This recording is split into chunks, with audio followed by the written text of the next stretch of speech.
ओम नमः शिवाय। भगवान शिव के भक्त की कहानी। भगवान शिव की महिमा अपरंपार है। शिव जी को भोले भंडारी भी कहा जाता है।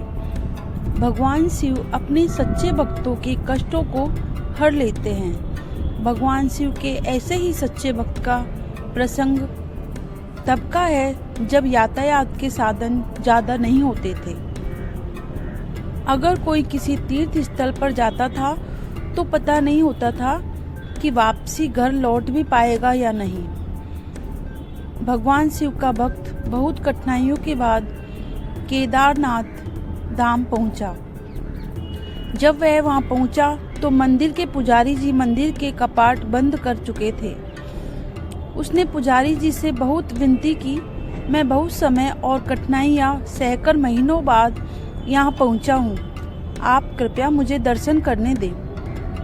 पुजारी ने बहुत विनम्रता से बोला कि इस मंदिर का नियम है कि इसके कपाट 6 महीने खुलते हैं और 6 महीने बंद रहते हैं।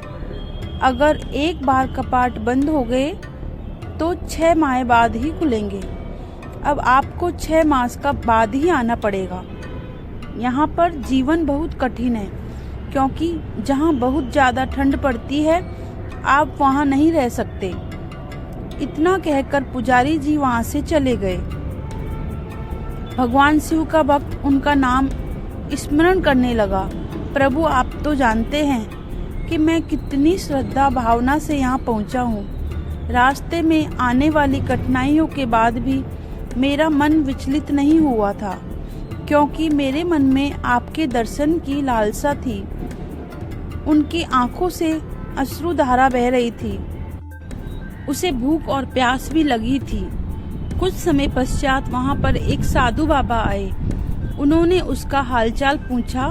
शिव भक्त ने अपनी सारी व्यथा उनको सुना दी। साधु बाबा ने उसे पीने को पानी और खाने को भोजन दिया।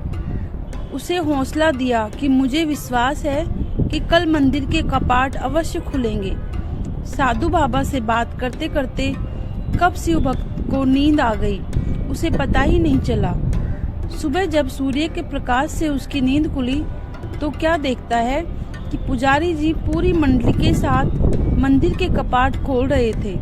वह पुजारी जी के पास गया और कहने लगा कि आप तो कहते थे कि कपाट 6 मास बाद खुलेंगे।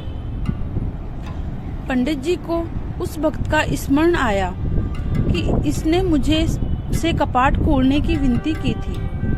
पंडित जी ने कहा, मैं तो 6 महीने के बाद ही आया हूँ। फिर शिव भक्त ने पंडित जी के जाने के बाद एक साधु बाबा से मिलने का पूरा प्रसंग सुनाया।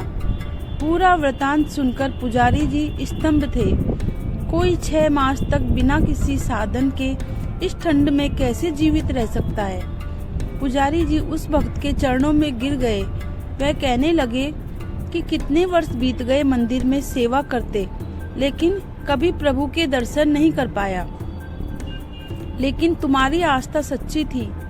तुम्हारी करुणा पुकार सुनकर भगवान शिव न केवल स्वयं तुम्हें भोजन और पानी देकर गए, बल्कि भोलेनाथ ने 6 मास के काल का खंड को योग माया से एक रात्रि में समाप्त कर दिया। सच ही कहते हैं कि ईश्वर की भक्ति इतनी सच्ची आस्था से करो, अगर कष्ट तुम पर हो, फिक्र ईश्वर को हो। भक्त को कैसे कष्ट से उबारना है